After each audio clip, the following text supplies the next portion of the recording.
Myst. At one time, the best-selling video game of all time until it was dethroned in 2002, I think, by The Sims, originally released for Windows PCs in 1993, which I believe is when I got it. It was either 93 or 94. I don't think it was 95. Pretty sure it was before I was in high school. Um, we bought it for the first computer, the first real computer that we owned. This super high tech at the time Hewlett Packard machine that boasted a dual speed CD-ROM and I want to say 4 megabytes of RAM.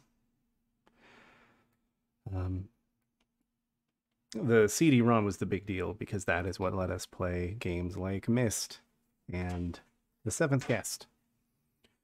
Myst we bought at my mom's insistence after she saw a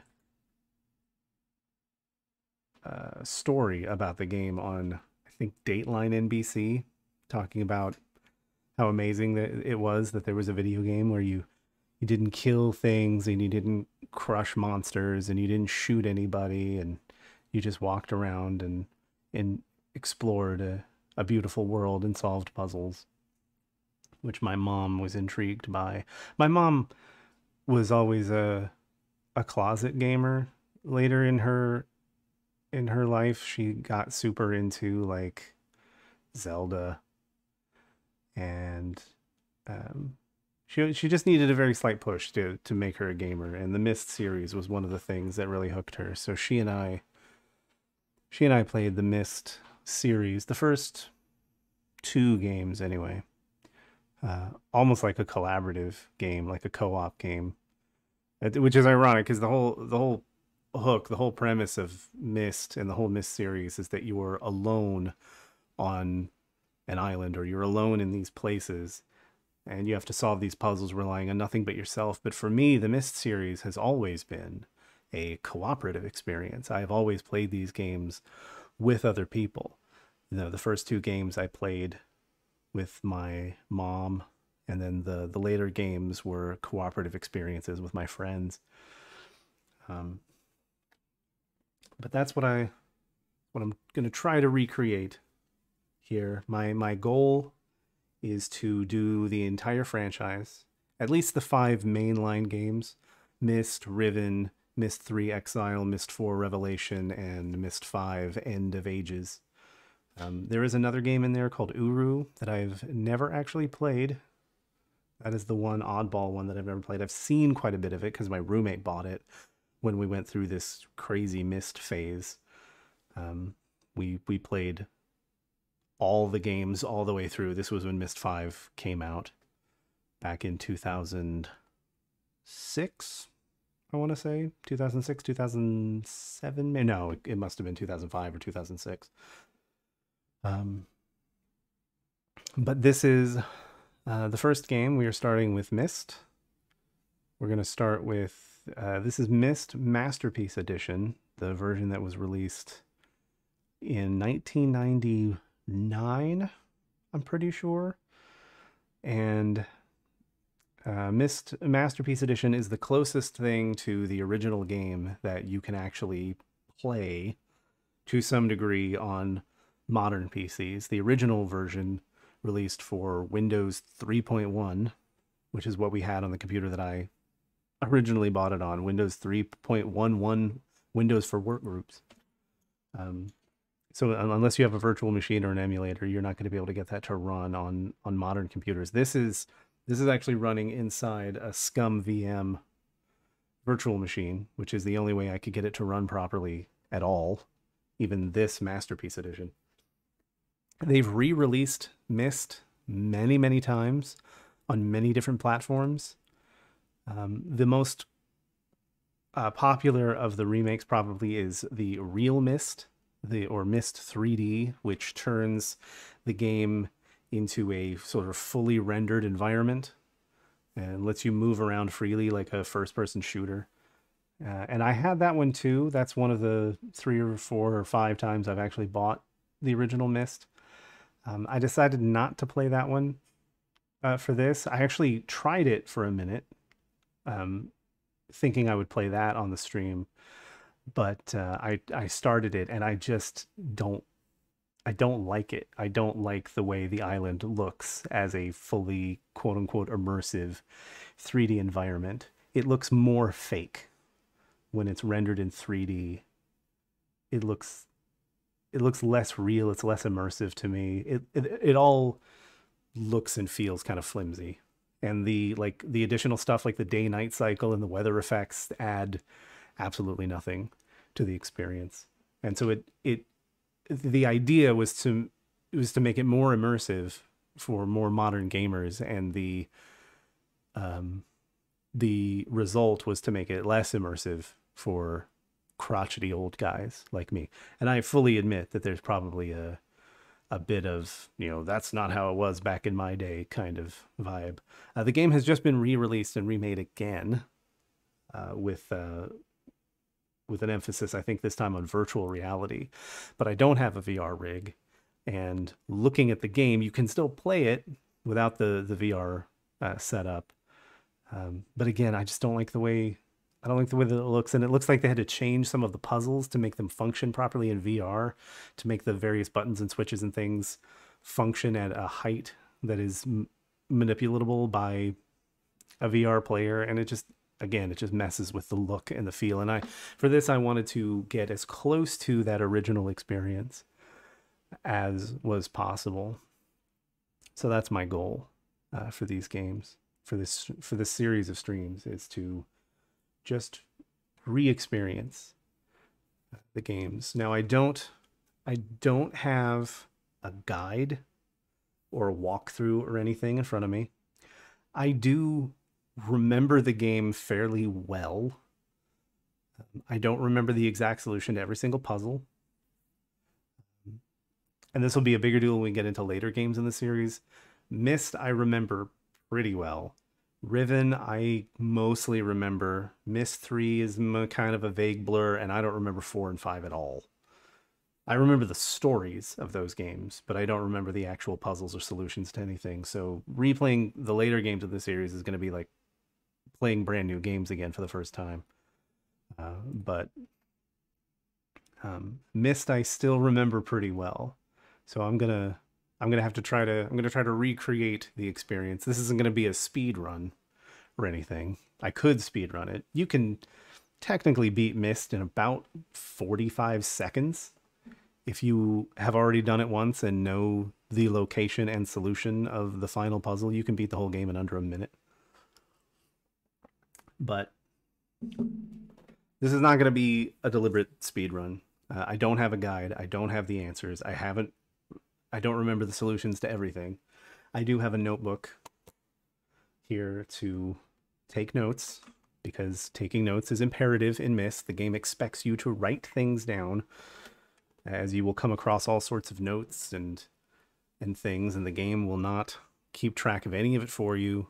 There's no function, there's no inventory system. You can't pick up things and carry them. You're just going to have to, the game expects you to write everything down. The original game came with a notebook that explicitly told you to use this to write down important information. The game also famously came with no backstory or really instructions of any kind. This was in the early 90s, back when instruction manuals were still a thing. When you bought a game, you still kind of expected it to come with a little book or a booklet that would tell you everything you needed to know before you started playing. And Myst famously did not do that. It has no hand-holding or anything. It just sort of thrusts you into it. When we start the game in a second, it starts with an opening cinematic that asks a lot more questions than it answers. And the answers to the questions it asks will not be answered in the game. The explanation for the opening cinematic doesn't actually come until the second game, Riven. And even then, it's kind of oblique and expects you to put the pieces together yourself. So, thinking about ready to get started. I've got my notebook. I got a pen. I think we're ready to go. I think we're ready to get to the island of Myst. Except I accidentally skipped the opening cinematic, which is exactly what I said I wasn't going to do. This stream is off to a great technical start. You can hear the wind. Let me restart it. Live television, ladies and germs.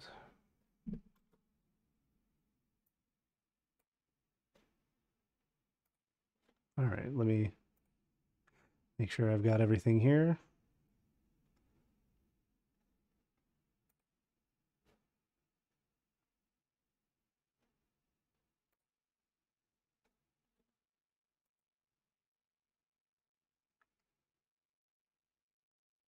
It's not working now, of course.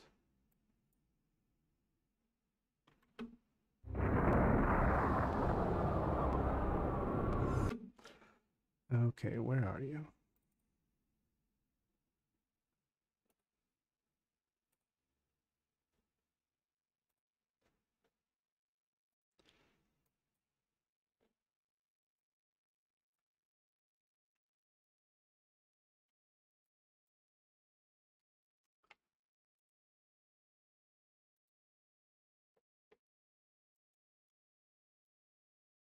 We're just...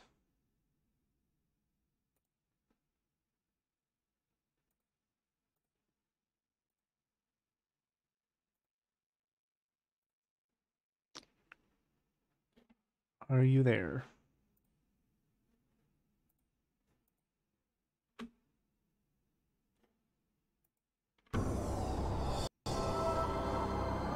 There we go.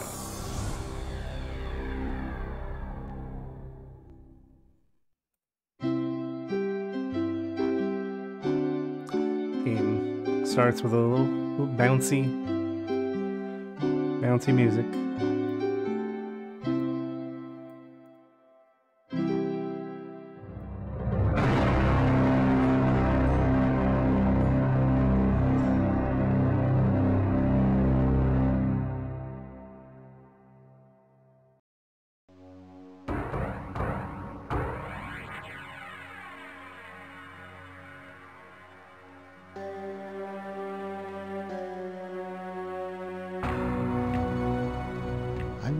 The moment I fell into the fissure that the book would not be destroyed as I had planned. It continued falling into that starry expanse of which I had only a fleeting glimpse. I've tried to speculate where it might have landed. I must admit, however, such conjecture is futile. Still, questions about whose hands might one day hold my Myst book are unsettling to me. I know my apprehensions might never be allayed. And so I close, realizing that perhaps the ending has not yet been written.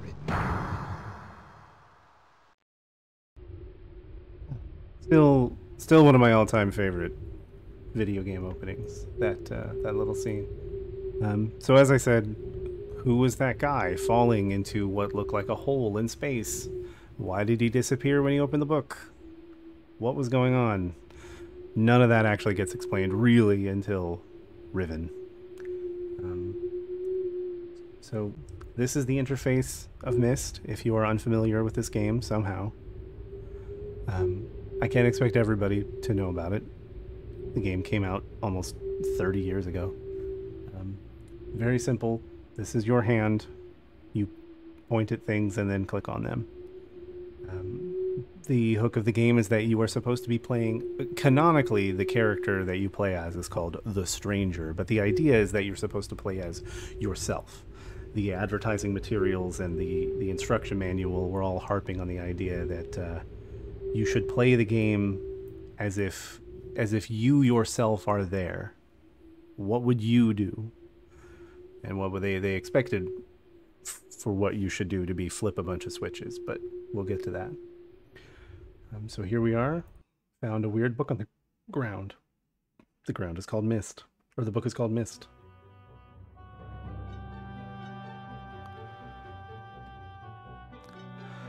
And we find inside not words, but a picture, a moving picture.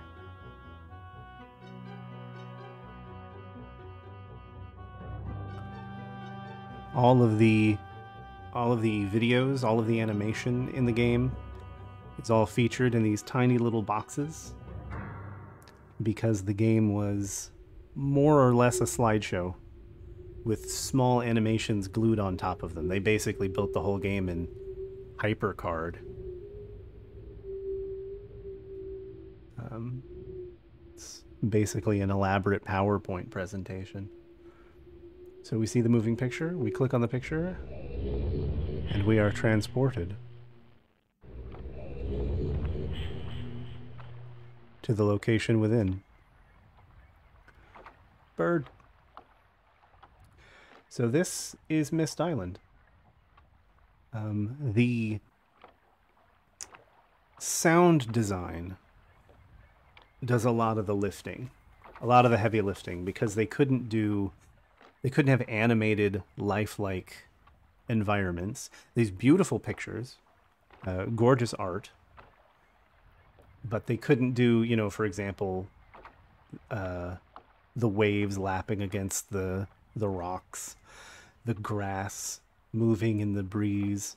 They could only do very, very small animations. So you'll get little environmental things like these birds up here in the very top corner against the flared out sky, which does a good job of hiding the pixels that show the animation box. It's invisible because of the white sky. So because they couldn't show animation in the environments, they relied a lot on sound design to sort of spark your imagination and do that work for you. So you've got that gentle breeze that's blowing and the cries of the seabirds and the lapping of the waves. But this is our first look at Myst Island. We see there's a building here, a door here, two massive mechanical gears on a platform here, and what looks like a sunken ship moored to the dock of this very green looking water. See, there's a nice little grove of very triangular pine trees and another small building hidden among them, a brick building this time. And let's see what happens when we go in the door. An underground chamber, at the end of which is a staircase, and down there appears to be a pool. And another dramatic music cue. Another thing that Myst was praised for at the time, deservedly so, is its score. It's incredible music, which sometimes, admittedly, can be a bit overbearing, as it is in this room.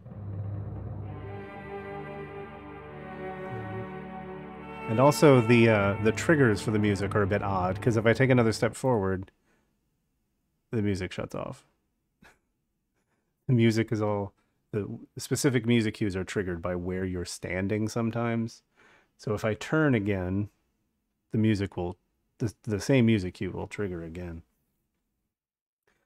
So we have this nice rippling pool of water, this little jacuzzi with a weird button on it. And the first rule of life in Myst is if you see a button, you push it.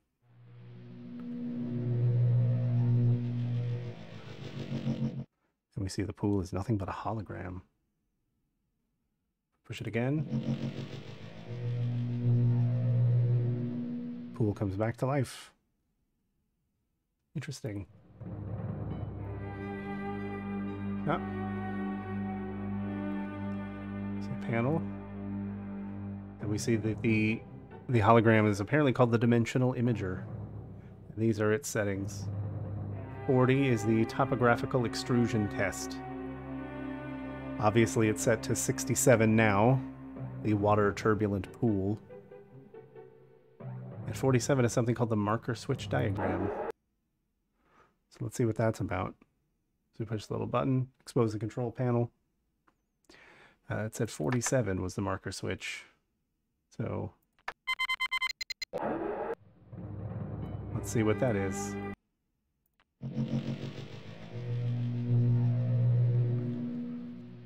Marker switch.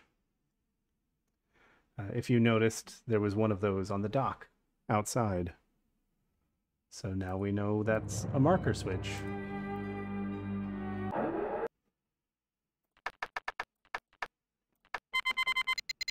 .40 was the other setting, the topographical display. A nice little 3D map proof of concept.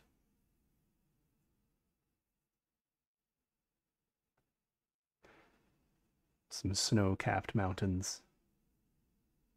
None of which are found on this particular island, at least as we could see from our overhead view. So let's go ahead and check out of there.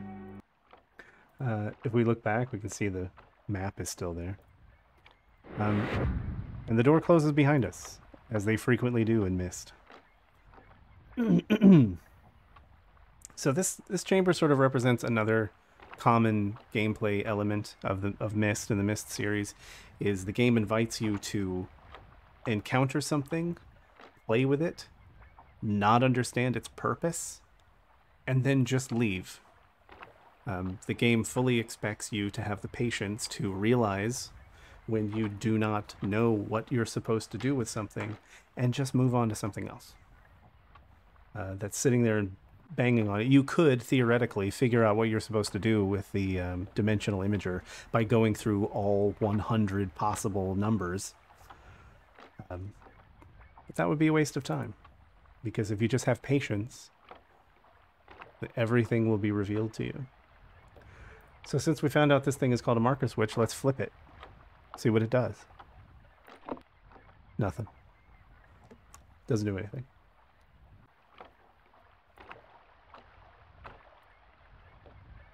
Go up the stairs. There's another staircase over here, but I want to check out this big gear first. Get another music cue. This one a little more industrial sounding, a little more mechanical, as befitting the scenery. Flip this switch. Nothing. That's it. Alright. There's a mountain here. It's something sticking out of the top of it. A little tower of some kind. This building's got a dome on it. Let's go see what that building is.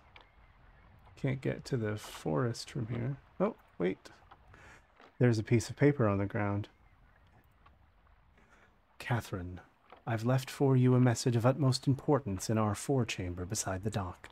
Enter the number of marker switches on this island into the imager to retrieve the message. Yours, Achenar. And I noticed that Achenar put an apostrophe in yours, which is wrong. Yes, I'm going to grammar check Achenar. So obviously at this point, we don't know who Achenar is, or who Catherine is. But now we know if we want to get this message, we need to walk around and count the number of marker switches on this island. So we already found 2. Here's the third one. And we'll duck in here real quick just to see what's going on. A dentist chair.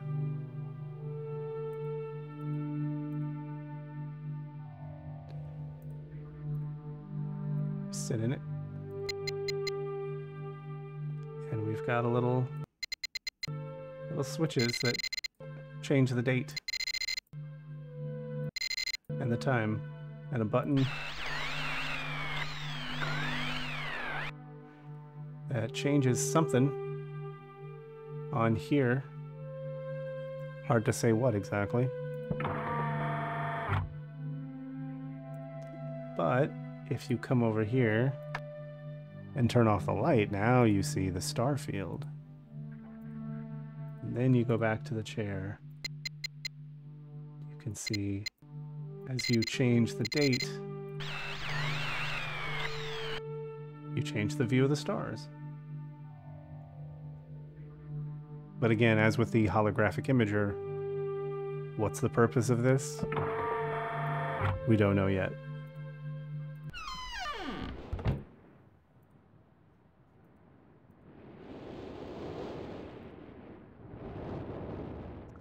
That is the library. There's a lot going on in here. Books. Red book, red page. Blue book, blue page. We'll get back to that. There's a lot going on in the library. We'll get back to the library. But there's another marker switch. That's 4. Oh. A zeppelin of some kind. Couldn't... Oh, it was more like a rocket ship, I guess. Oops. 5 marker switches. Door won't open. It's very windy over here. See some power lines.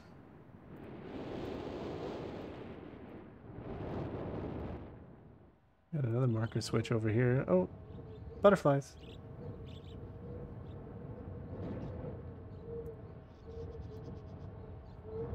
Six. Underground. A lot of stairs going underground here. Oh.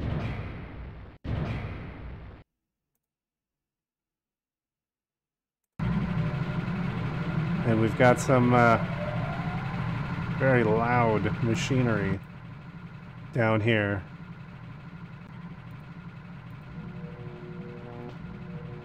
Alright, well, we don't...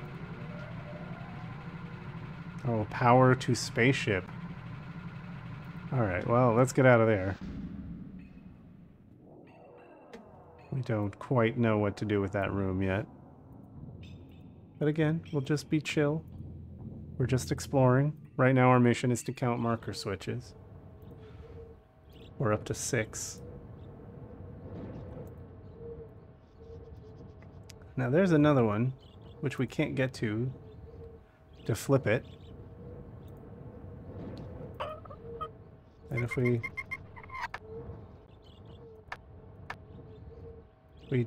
turn these dials, they will change the time on the clock.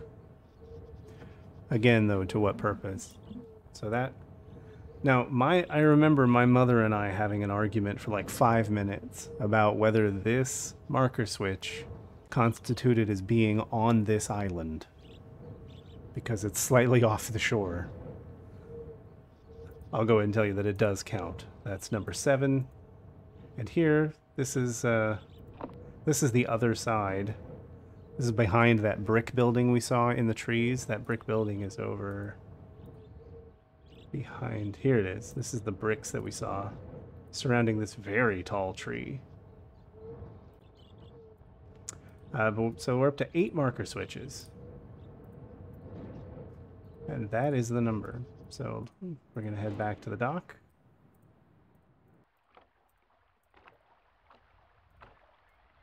And enter in the number 8. And see what message Atris, whoever that is, left for Catherine. Whoever that is.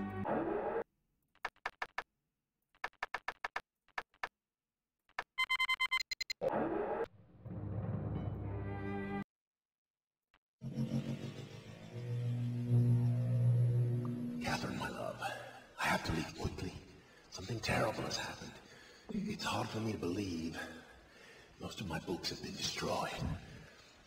Catherine, it's one of our sons. I suspect Achenar, but I shouldn't leap to conclusions. I'll find him and Sirrus as well. Oh, I should have known better than to have left my library unchecked for so long. Well, I've removed the remaining undamaged books from the library and placed them in their places of protection. You shouldn't have to use the books until I return. But If you've forgotten the access keys, remember the tower rotation. Oh, and don't worry, Catherine. Everything will be fine. I'll see you shortly. Oh, wait, and erase this message after you viewed it, just to be safe. Well, it would appear that Atris's message for Catherine, he said at the end to erase it after she watched it. So either she didn't follow instructions or she never saw it.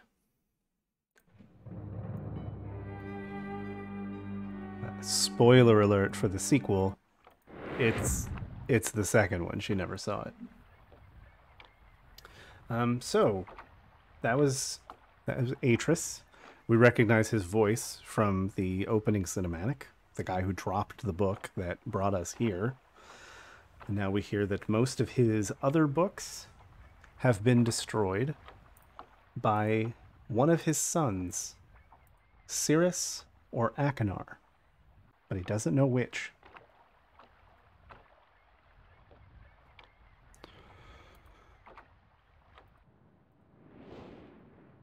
So I guess it's up to us to figure it out. But who is Atris?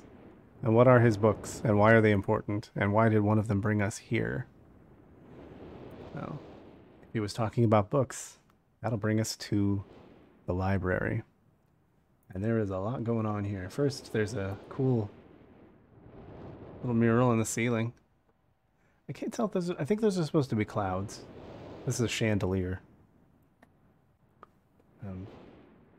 One little detail I like is that the mural is kind of cracked and faded a bit, suggesting how old this place is. So we have some books in this bookshelf. Most of them we can easily see just from looking at it are destroyed. They are burned and unreadable. Most of the books are like this. Some of them, though, we can see this one, this one, this one, and this one are not burned. If we open these up, we can see these are actually journals. And the game does expect you to read through these journals in order to not only understand the plot of the game, but to understand what to do in the game, because the journals are filled with drawings, like this one, that give you hints about what to do on certain sections and on certain puzzles later in the game. I'm not going to sit here and read these aloud because they're very long. But I will just sort of give you the gist.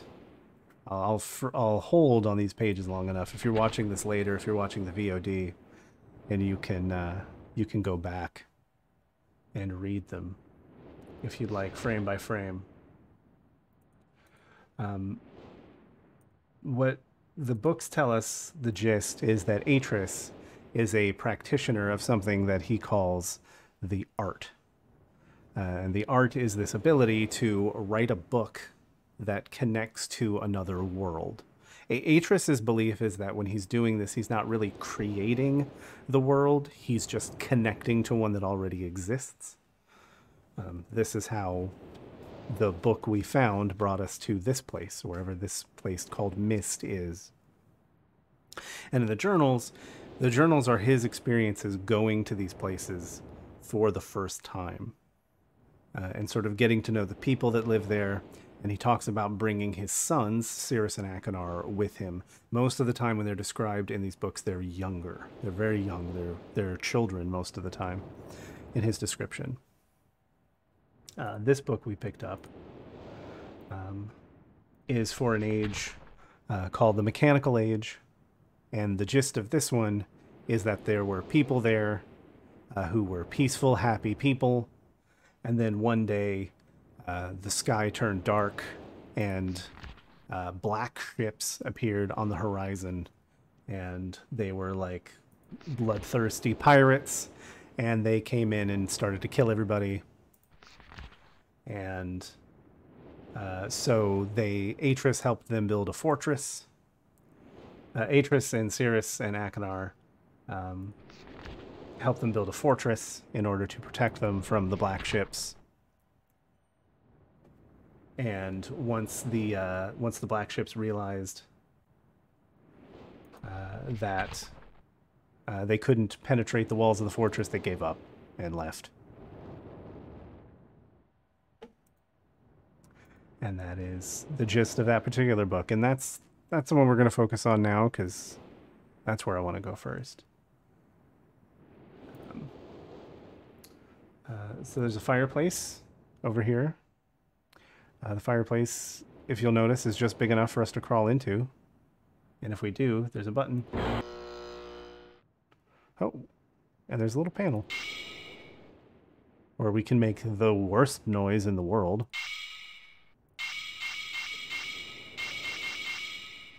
Why? Don't know yet.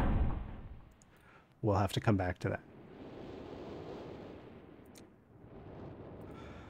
If we go to these paintings, you'll see this is a painting of the front door to the library.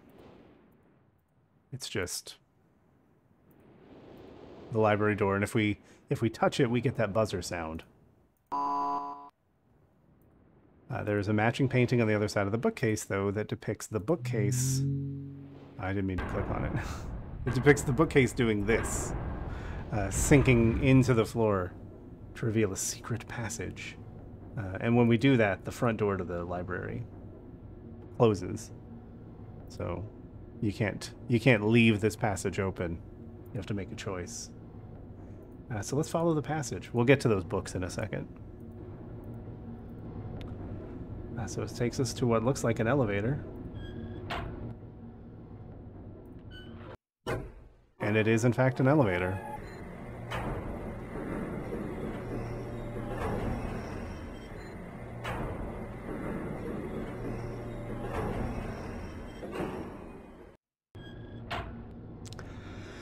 And now we are in the tower. Are we perhaps in the tower we saw sticking out of the mountain? All right, so this ladder has a plaque with a picture of a book on it. But the window is covered up by stone. Or the viewport, I guess. It's not really a window. And oops. This ladder has a plaque of a key, and there's nothing up here. It's just a blank stone wall. Now, when we listened to Atris's message, he talked about how he stored his undamaged books in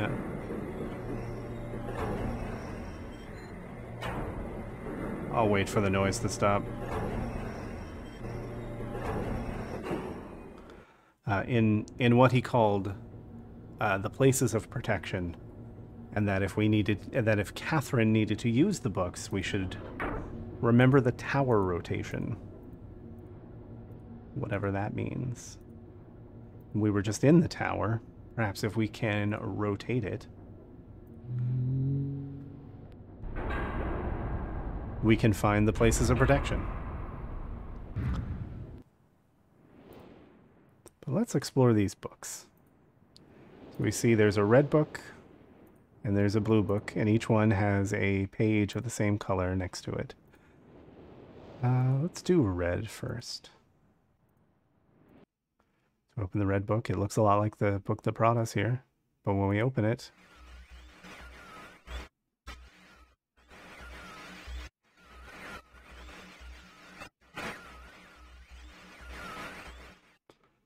nothing but static.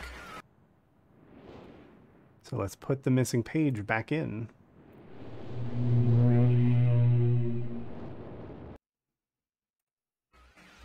Oh. Why?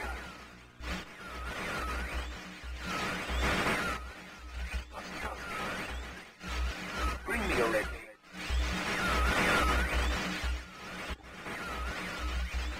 I can't see. Need a red page to us.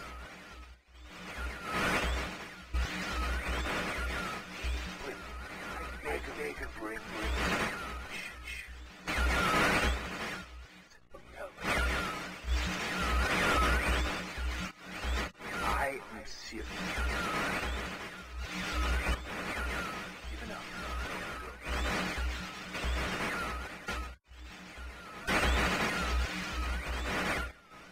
There is one thing I must rescue.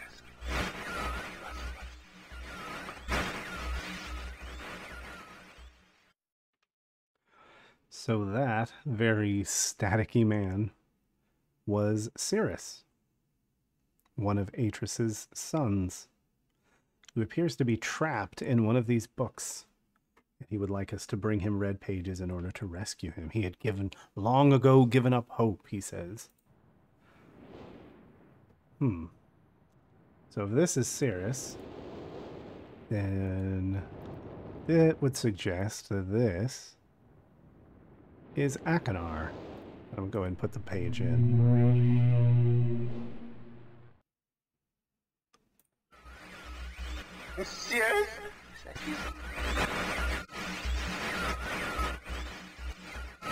Are you? See you. Achenar. Help me.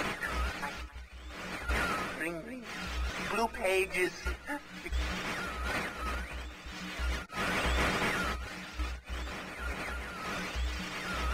Never. Pages.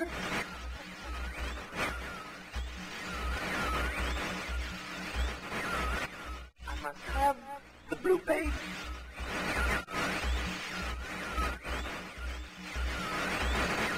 Bring them to me.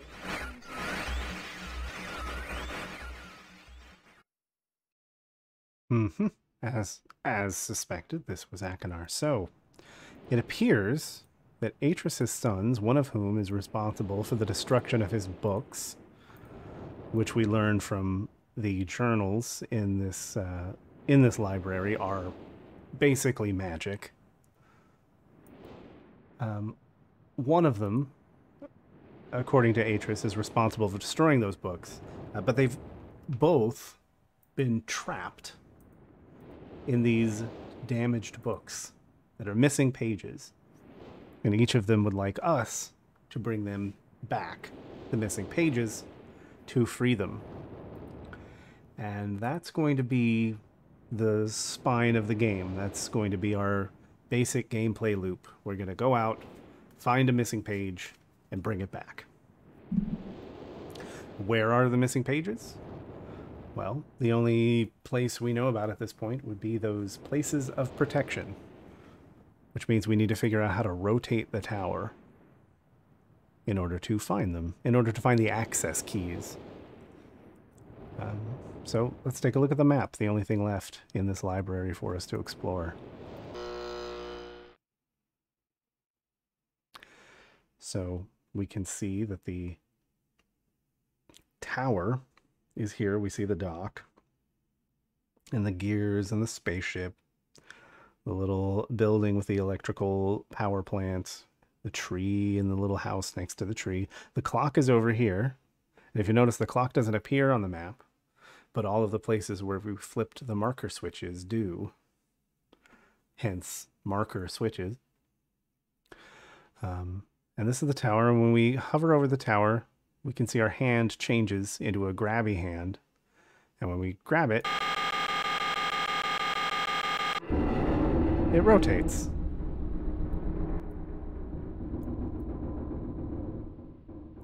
The audio mixing on this game is a bit out of control. I tried putting a compressor on the game audio, and it just made everything kind of sound kind of washed out and bad. So I'm just gonna have to suffer through it. Just try to remember to duck the audio when something super loud is about to happen.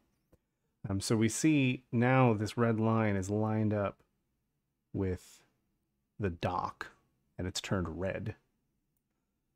And the same thing will happen if we so see the line is red. The same thing will happen if we turn it some more. We end up on, that's the big tall tree. the spaceship.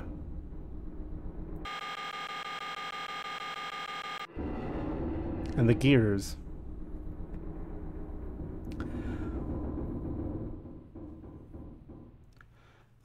So there's 4 locations that the line turns red when you rotate the tower towards them, which suggests that these are the places of protection.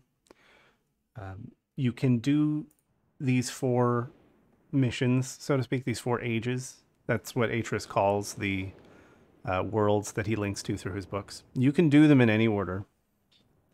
It doesn't matter. I'm going to do them in the order I remember them doing as a kid, which means we're going to go to the gear first, since that's what was on the cover of the book I looked at.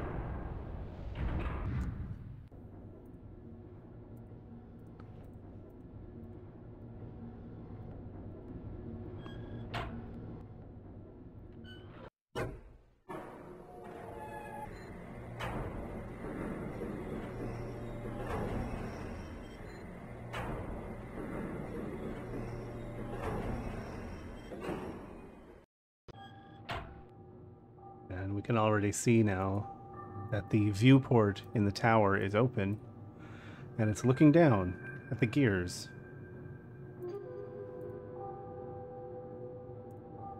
So that's the place of protection, and the access key is 240-221. Well, there's only one. This looks like a time, and there's only one place where we've seen time on the island, and that's the big clock with the dials that let us move the hands.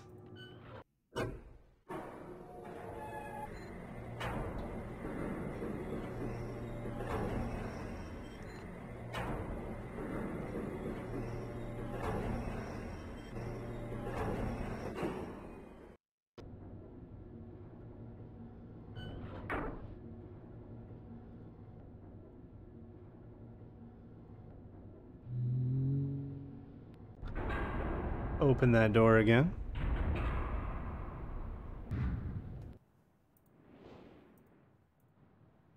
And we'll make a beeline. I forgot to look at these. If you look, there's this little pool.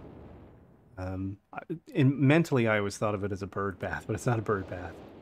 You can see there's a boat that's sunken in the pool, just like there is at the docks. And then over on either side of it are these little noise boxes that all have weird little symbols. A maple leaf and a cross, and then a beetle. The scarab beetle is interesting. We'll find out more about bugs in Riven, actually. It's fascinating playing this game knowing about Riven, because it's very obvious they had a lot of the lore of this universe figured out already when they started. So here's our clock. I wish I could read what it says there at the bottom. So right now, the clock was at 12 before I came along and started messing with the dials. So if you mess with the dial, you'll see that the big dial moves the minute hand. Oh, I went too far.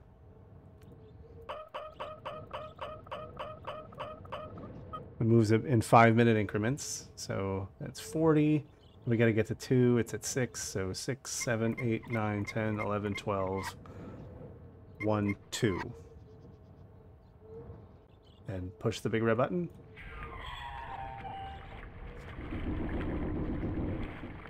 All right.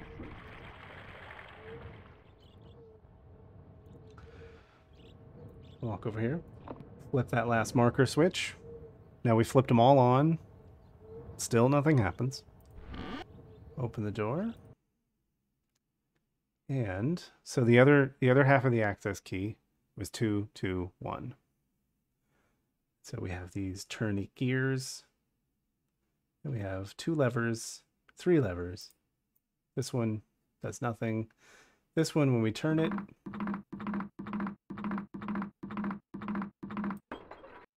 we see that it moves the middle. It moves the bottom ring once, and then it will continue to spin the middle ring as long as we turn it. And then this one now won't do anything because we can only turn rings as long as this counterweight still has room to move. And that is a reset switch. So now that it's reset, we can move this one, and we see that it does the same thing as the left lever, except it's with the top ring. So the top ring moves once, and then the middle ring just swings free. And now the counterweight is all the way down, so we can't move them anymore. So it's a classic puzzle. The other half of the key was 2, 2, 1. We got to make this say 2, 2, 1. So we know that when we turn this, the bottom ring will move once, and then the middle ring will keep on spinning. So we're just going to turn it once. Right? So now that's at 1. That's where we want it. And there's still plenty of space in this counterweight to spin. So if we pull this... Oh, that's not what I wanted to do. I'm not going to have enough... Oh, there we go. Got it. 2, 2, 1. I didn't think I'd have enough slack on the counterweight. But now we solved it. It locked into place at 2, 2, 1. And now this little gear spun open. Perhaps the same thing happened to the big gear. And I'm going to tell you, my mom and I told you that we played this co-op, my mother and I.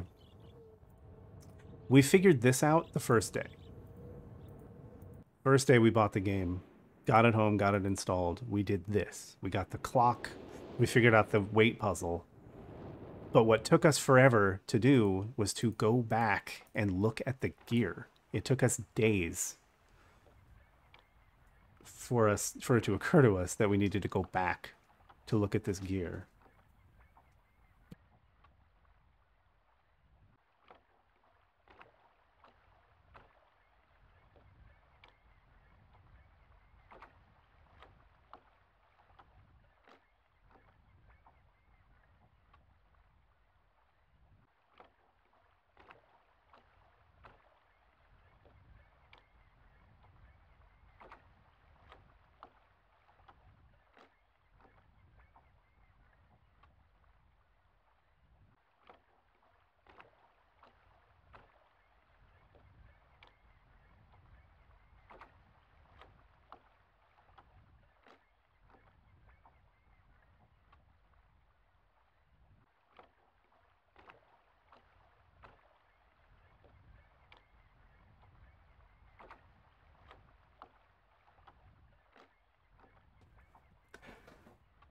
Sorry, real life distraction there.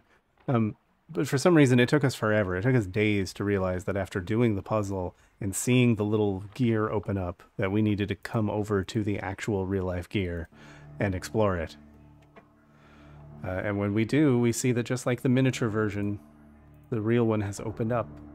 And what is inside but a book?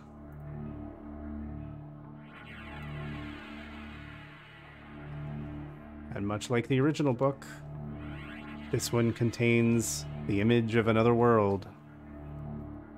The one that we read about in the journal. This is the fortress that Achenar sketched out in his book.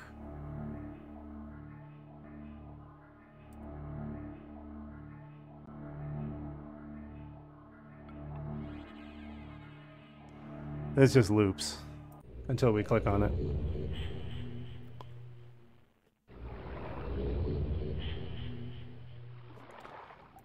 And now we are in another age, and we have no way back. There is no book in its place. We are in the middle of a vast ocean. We can see there's another place over there. There's a big ring here. There's what appears to be a tunnel or a staircase here, but it's closed off. More switches and buttons.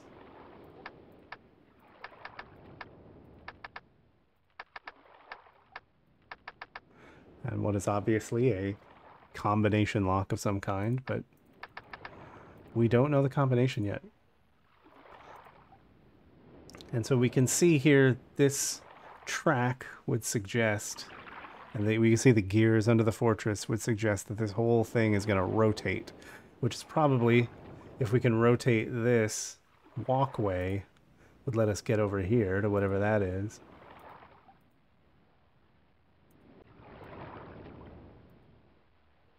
See, everything's made of metal. Got rivets everywhere.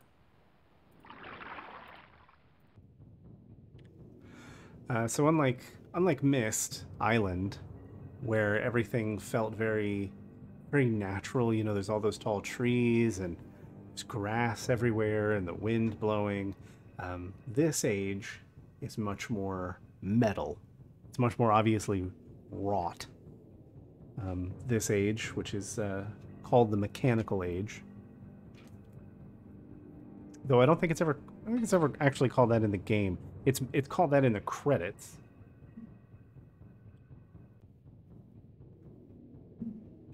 If you look at the credits of the game at the end, it'll mention the Mechanical Age. Is very much more obviously built. As we know it was from the journal, this fortress was constructed by Achenar and Sirrus and Achenar many years ago, when they were children, according to the journals.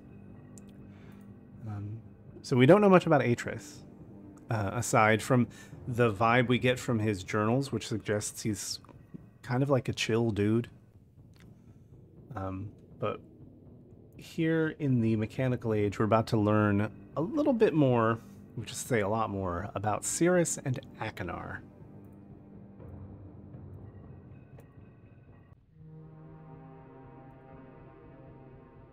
So we have what can only be described as a throne room of some kind.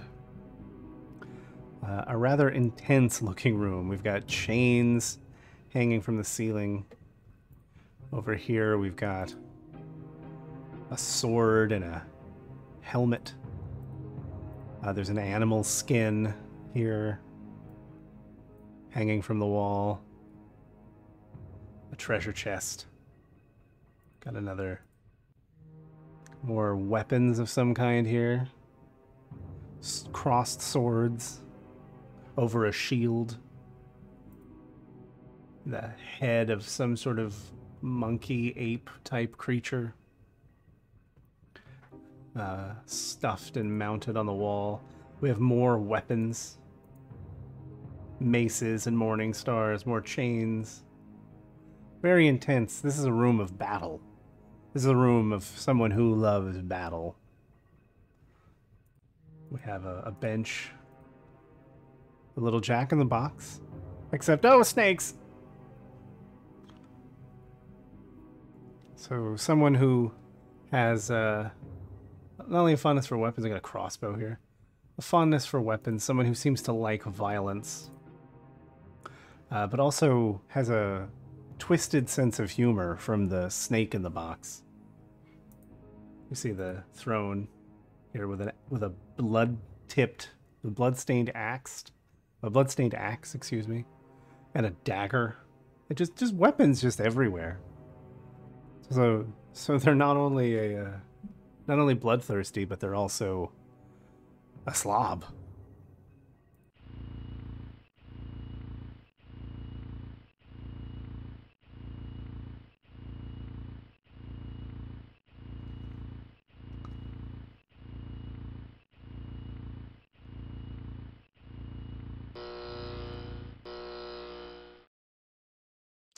So this is the Fortress Simulator.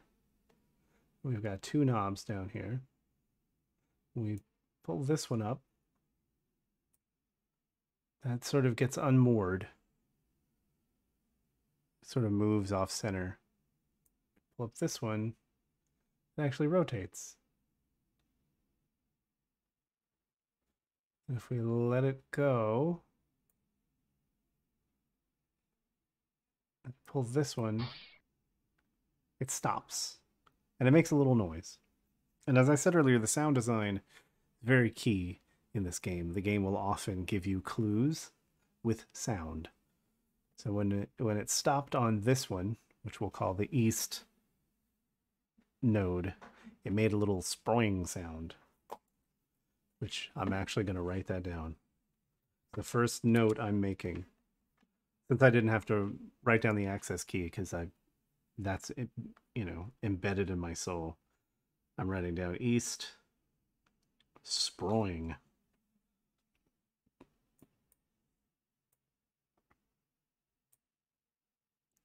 And when we point it north, it makes a ping. Or that's more like a dink. Dink.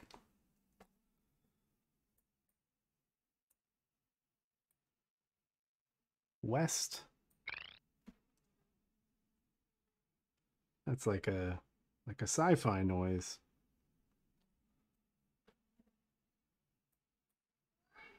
Then when it comes back down south, that's a pot and pan. Like a tunk. One of the great things clearly about your notes when you take this game, because so much of it is based on sound, no two person's notes will be the same. Everybody who plays this game and takes their own notes are going to describe those sounds slightly differently. So why do we need to know? Well, who knows? Why do we need to know that? We don't know yet. So here's clearly a hatch in this metal door. We'll see what was being kept back here.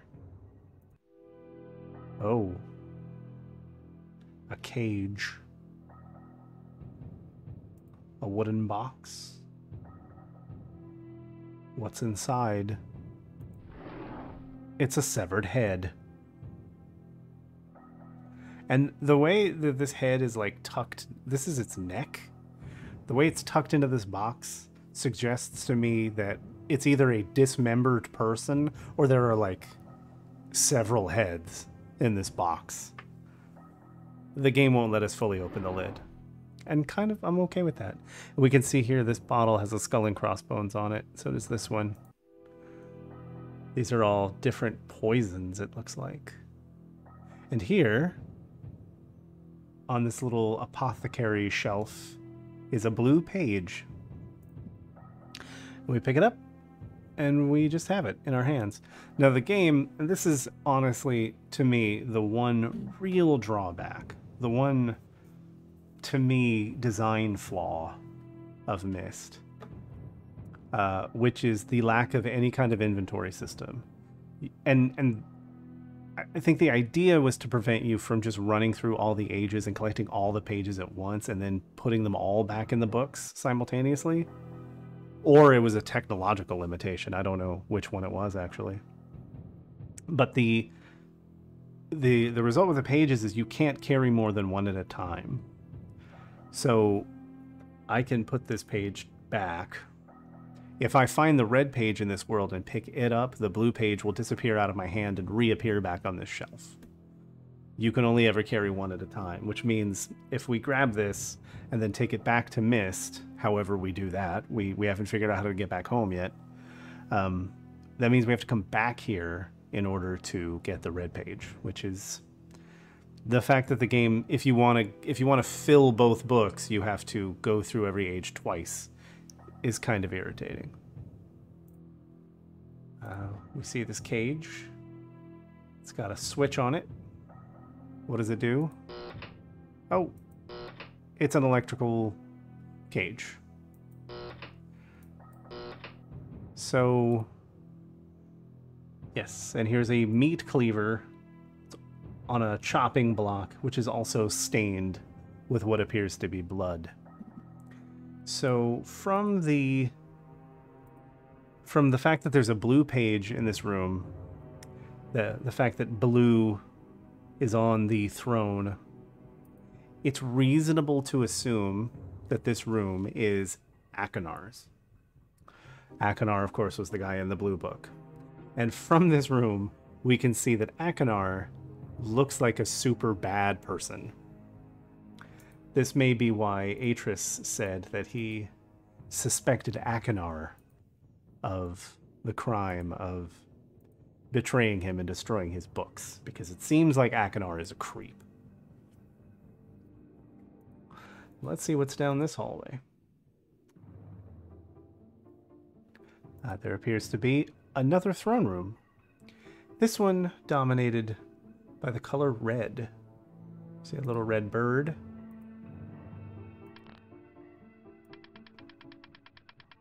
Which is a wind-up toy. Cute.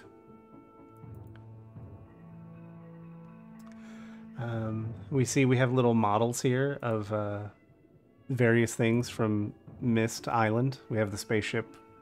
We have the boat, not sunken. Here's a painting of a woman. I'm not sure who this is. I don't know if this is supposed to be Catherine, their mother, or maybe Sirrus had a wife. I don't know. I don't think that's ever explained in the lore. We have the clock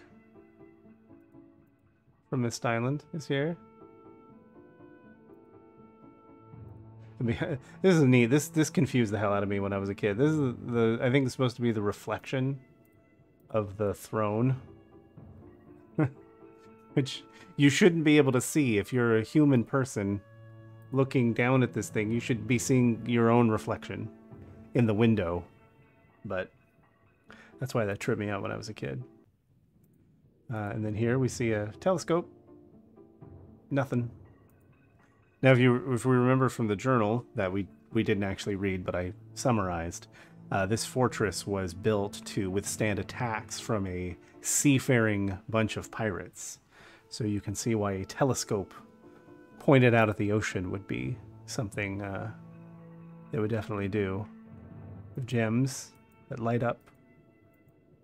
I was convinced for days that this was some part of getting past this. But I don't believe they have any purpose. Beautiful mountains. So this room, unlike Achenar's room, Sirrus's room is very regal. It's fine art, nice polished, beautiful floor. The throne is made of marble. We have a chessboard. A goblet, a crystal goblet. Fine art. This beautiful tapestry here on the wall depicting some sort of like an armored warrior and a group of people just reaching up to him with awe, with religious fervor. And then here we have Sirrus, depicted kingly. So right away we get wildly different impressions of the two brothers, right? Sirrus is regal and proper, and Achenar is a bloodthirsty maniac. And one of them is a traitor who tried to destroy their father's work. And we, much like with Achenar, there's the hidden passage behind the throne. It goes to a secret room, and it's filled with money. It's filled with his treasure trove. So much money. There's just coins, gold and silver coins, strewn on the ground. Fine wines. And there's the red and gold bars. Here's the red page. I'm gonna stick with the blue page I've got, but once we take this back, we'll remember this, and we'll come back to get the blue page. And here we see, tucked amongst all the fine wines, we have this scroll. Sirrus, your greed sickens me. Your desire for wealth and plunder is never satisfied. I will instruct my subjects not to pay your new tax, and you know they'll listen to me. Regards, Achenar. So the brothers did not quite get along. Now this letter is actually very interesting to me because it paints Sirrus as a greedy monster, but also Achenar talking about his subjects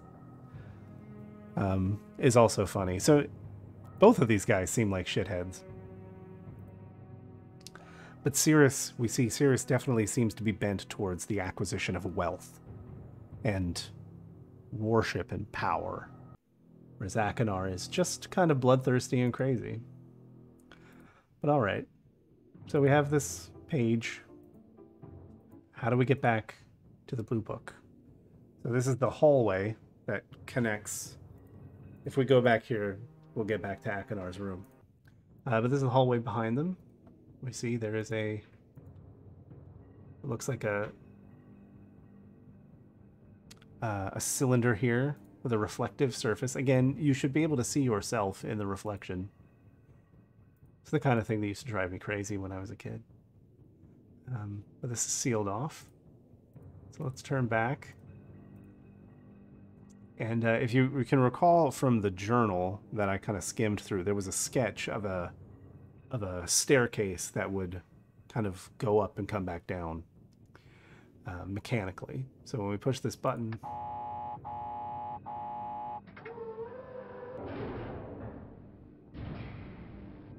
we reveal controls. So we have a little symbol here and a switch. And then these gears. When we turn this, we see it rotates.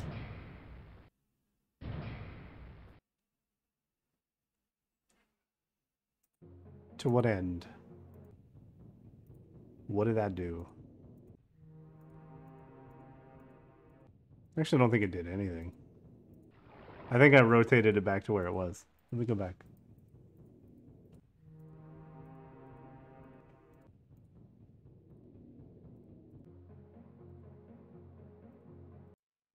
Okay, so it's pointed that way. It's pointed that way. Oh no.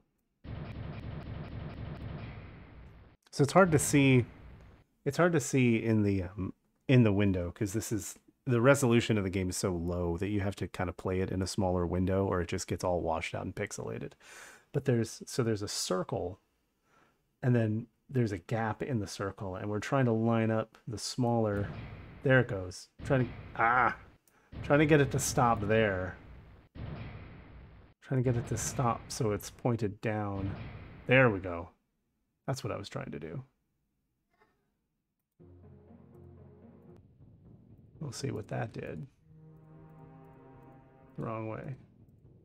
And it did nothing. Didn't do anything.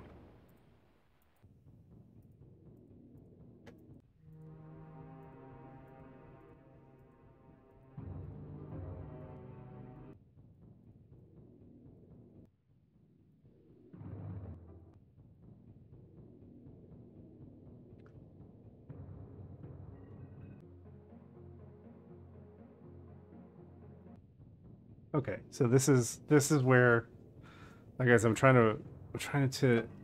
trying to do is solve it instead of, oh yeah, that's it. So now that we've turned it, I was saying that what I'm trying to do in these places when I don't remember, I'm trying to actually solve it instead of just remember it, because if I sit here trying to remember it from 25 years ago, or I guess the last time I played through this game was closer to 15 years ago. I'll be here all night, but I just gotta solve it through. So we can see now that we've rotated it and locked it into place. What we were rotating was that cylinder above us, and now that's revealed this open passage. So if we push the button, we'll bring the staircase back up, and we can cross into an elevator.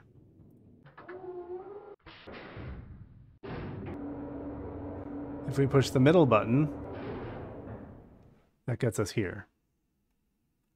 Why do we have that button?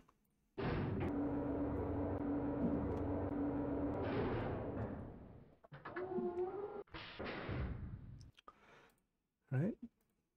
Now we're at the top. Great. This arrow suggests that we should look up, so we should. And we see there are controls. But how do we get there? How do we get up there to adjust the controls? There's nowhere else to go, nothing else to look at. Now this, again, is one of those times when I will admit that my mother and I were stuck for several days. The key, of course, is in that middle level. The why do we have that button level? And this is why. You push the button and then leave before the elevator can move.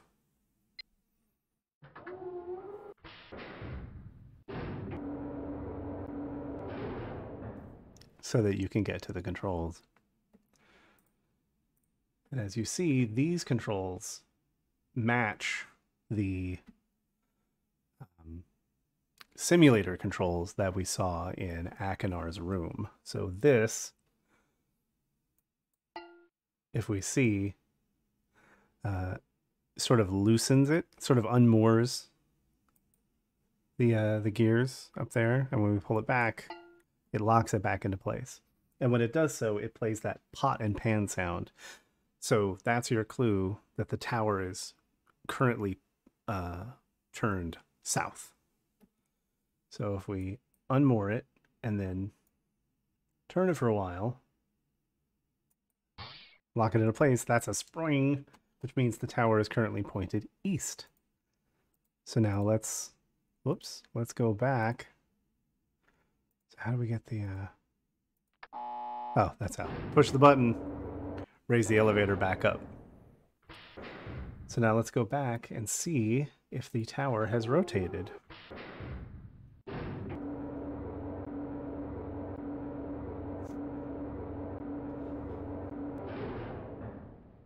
Now, you may be asking, why would Achenar and company put the tower rotation controls on top of an elevator and then put in this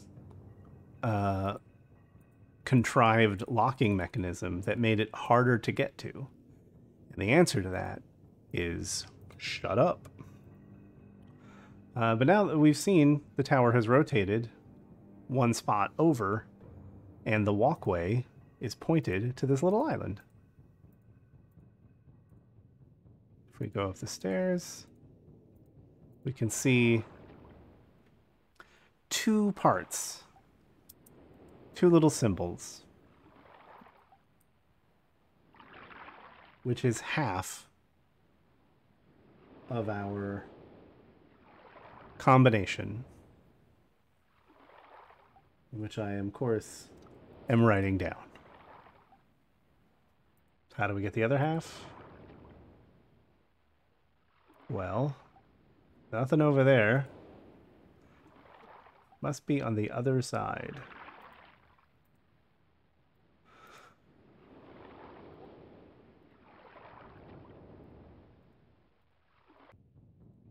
So let's go back.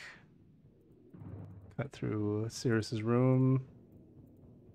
Back into the thing. Go all the way back up. So the tower is pointed east. We know there's nothing to the north. So, and south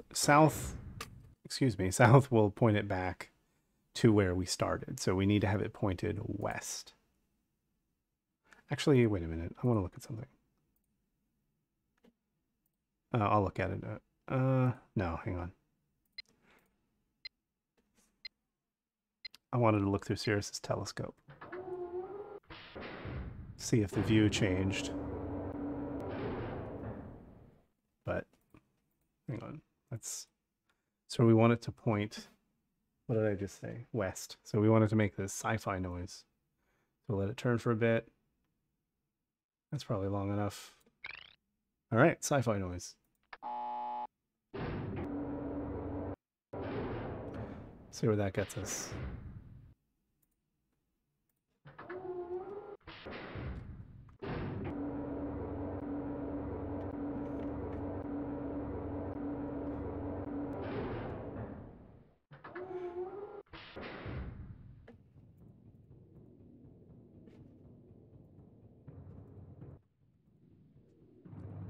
Yeah, so yeah, Sirrus telescope. There's nothing. Okay. Well, there's nothing at least when the tower is pointed this way. There may be something was pointed in another direction. Yeah, this is what I was afraid of. So. All right. So we have half the combination. We need to go, whoops, we need to go rotate the tower to get the other half. That's not where I needed to go.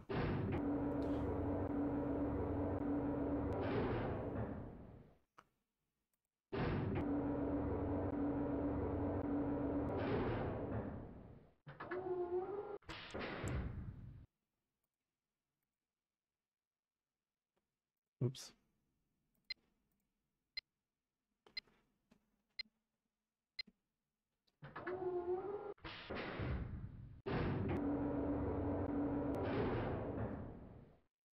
You know, in fact, if I remember correctly, the whole thing with pushing the middle button and then walking out of the elevator before it moves, I'm pretty sure I solved this by accident when I was a kid. I think I just accidentally clicked the mouse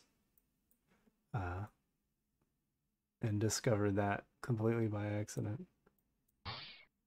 So that's a spring. That's east. That's not where we need it to be. We need one more. That's, yeah, it's north. I think that's right.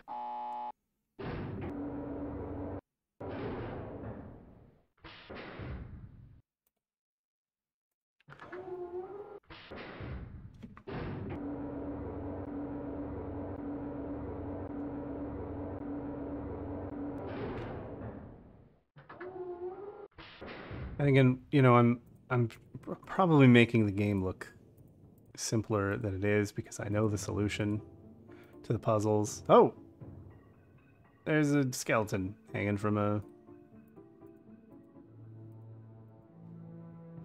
So that's not right. Okay, the skeleton hanging from the mast of a sunken ship. This must be one of the black ships.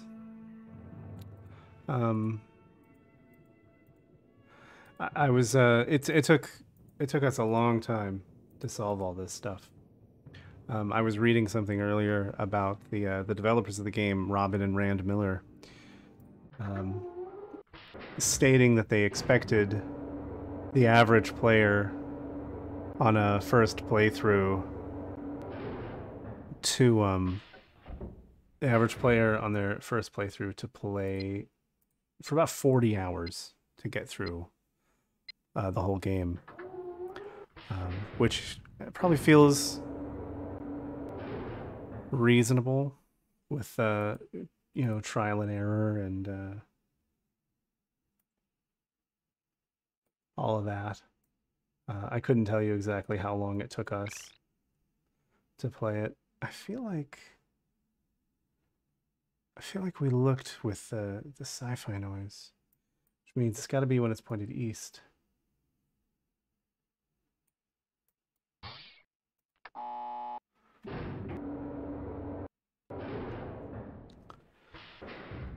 Or the telescope is not the solution at all, and I'm just wasting my time.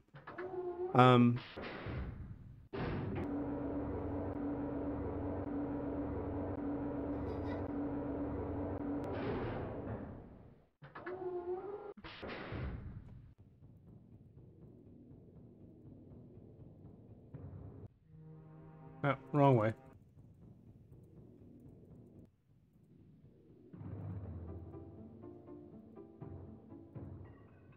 Okay, yeah, I'm just wasting my time. It's not the... So where's the other half of the... Poop. Hmm.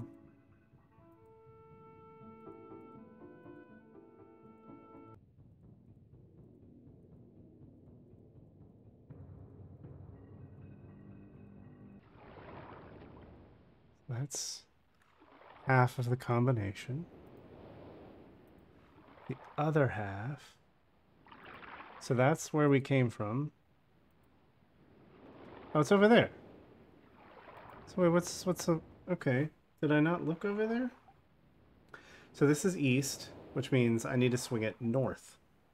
Okay, I'm just a dummy. See, this is the problem I was talking about. I was trying to remember the solution instead of trying to figure it out. And if I had just tried to figure it out, I would have avoided that whole waste of time.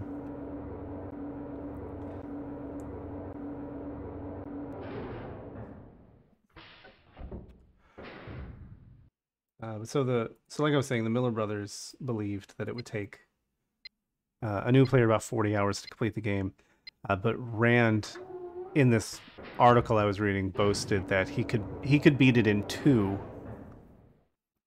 He was able to beat the game in 2 hours. Um, as I said at the beginning, it's technically possible to quote unquote beat Myst in about 45 seconds. If you already, like I said, if you already know where the final puzzle is and what the solution is, you can beat the game very, very quickly.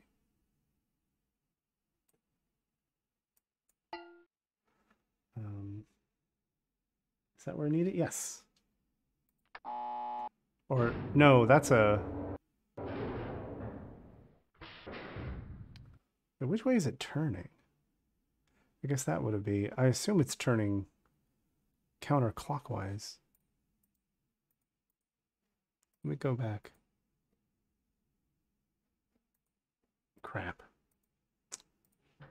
I think I messed up. I assumed it was turning counterclockwise, but it might not have been.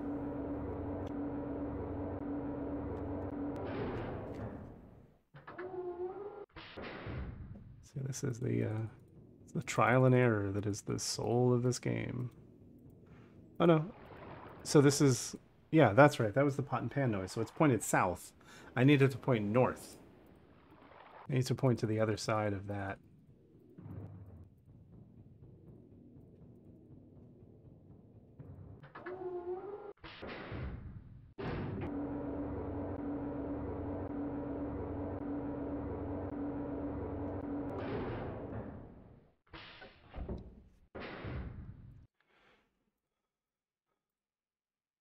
So of course the fortunate thing is that the red page in this age is super simple to grab. So we won't have to do this the second time.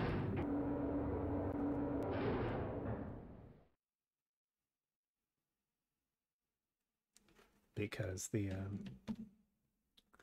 puzzles don't change.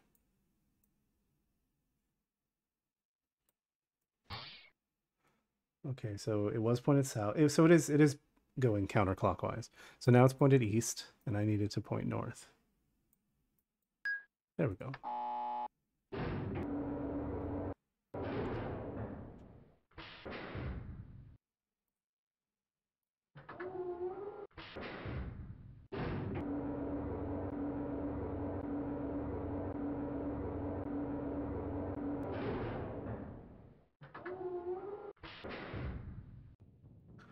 But you can see how this design, this sort of game design, would never fly in a modern game design market. Modern gamers would never want to sit still for this long.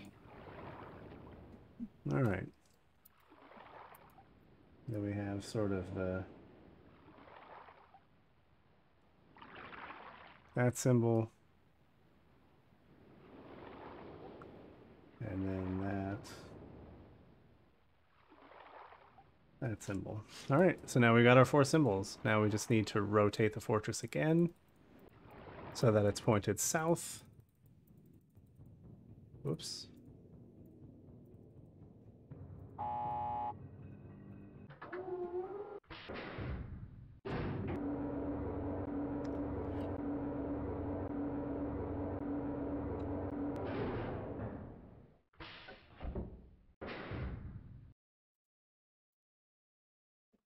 Every time.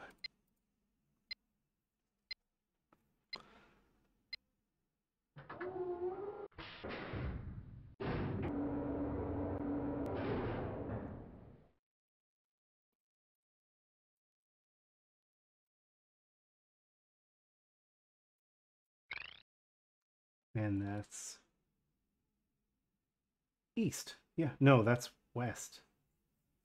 Yes, because it was pointed north. So that's west. I needed to point south. There we go.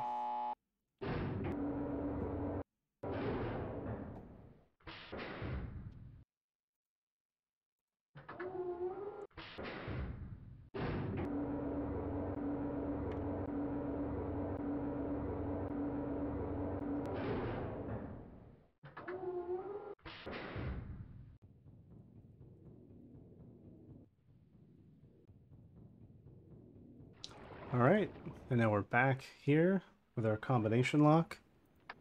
We set our symbols.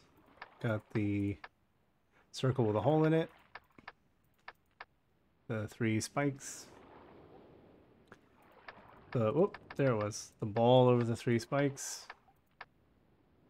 And then the half moon.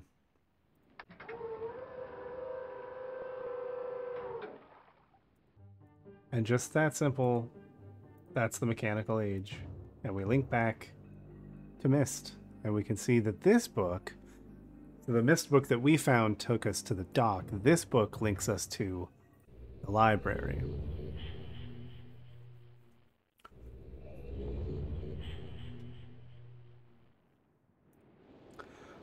This is the first clue, this idea, again, that gets more developed in later games, that there are 2 different types of books that Atris makes.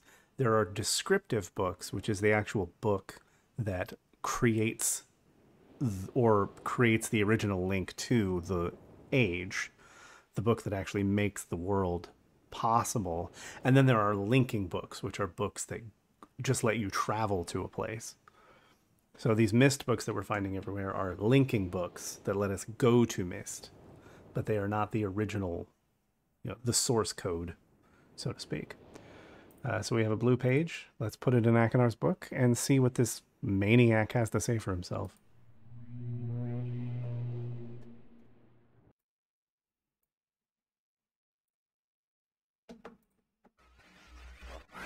returned. You wouldn't protect. They just rescue me. I'm Achenar. My brother, I beg you.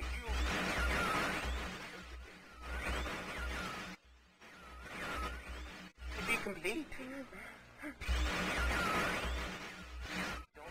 Always blue pages. Listen to him. Not listen to my brother. He's a fool and a liar. Bring me the blue pages. The red ones. Don't bring the red ones. I implore you.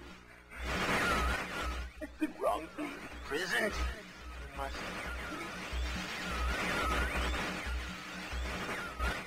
I will have my retribution.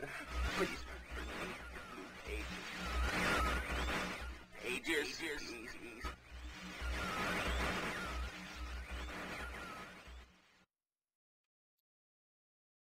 So, I mean, a bit more. Clearly not much more. Nothing we didn't already pick up, I think, from the note we found and looking around the mechanical age. We are not to bring the red pages. Sirrus is not to be trusted.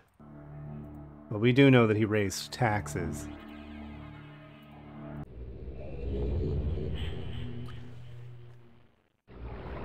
Though.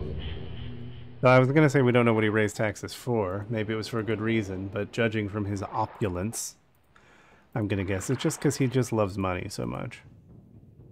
So let's go this way. Yeah, nope. Here we go. So we're going to go back here. And Achenar told us not to go get the red pages, but Achenar is a fucking psychopath, so forget what he said. I'm my own dog. We're going to go get the red page. And we're going to see what Sirrus has to say.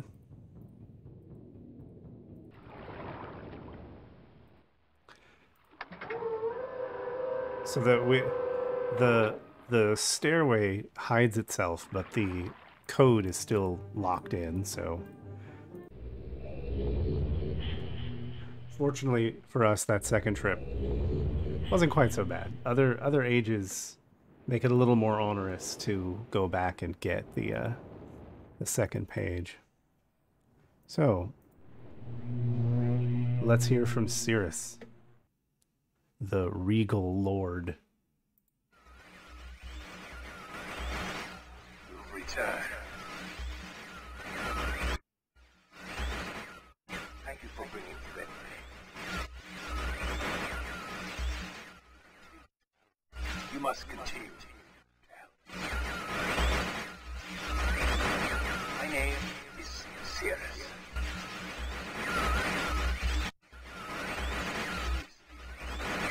I beg you to find the remaining red pages. You must read.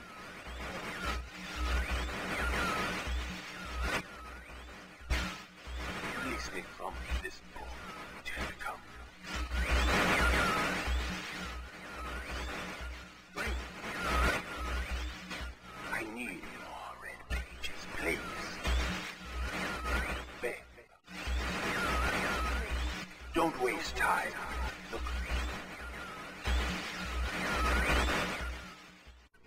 Don't.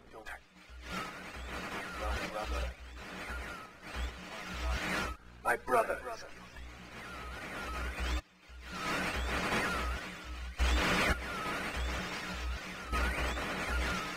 And I wrongfully imprisoned. Bring the red page to me.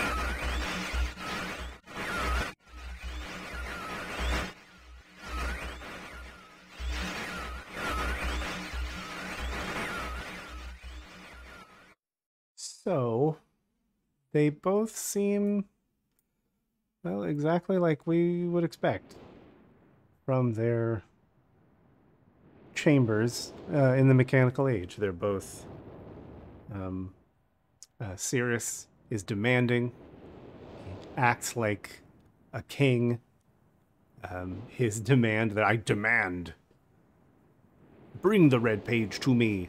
Very oligarch kind of style, very aristocratic. Whereas Sirrus or Achenar giggles like a loon. But they're both telling us the same story, that they are wrongfully imprisoned and that their brother is the one who is guilty. But who is the truly guilty party? That is the mystery we will be attempting to solve. So that is the mechanical age. We have completed the first stage of the game. Now, there are 3 stages left. We have to figure out, if we go back to the map, we need to figure out, we figured out the gear. So next, the next spot, if we turn, is the sunken ship. And that is the age we'll explore the next time we stream Myst Masterpiece Edition. As I gotta say, even though I mostly know the answers, going back and playing this game again, it's still a lot of fun for me. A lot of it's nostalgia, sure, but I still love this game and I love this world, and it's going to be a lot of fun. We'll learn more, I think, about what's going on. We'll get into some more of the journals next time. We'll talk a little bit more about the overarching story. I don't want to spoil too much because I don't want to get into things that are covered in later games. But this is where we will end. As Atris puts it in the opening narration, now I close. Atris, as you tell from listening to him talk in the voiceover and in his message and in his journals, it has a love of very flowery language. As do I. But thank you. And this is where we'll pick up next time. So thank you very much.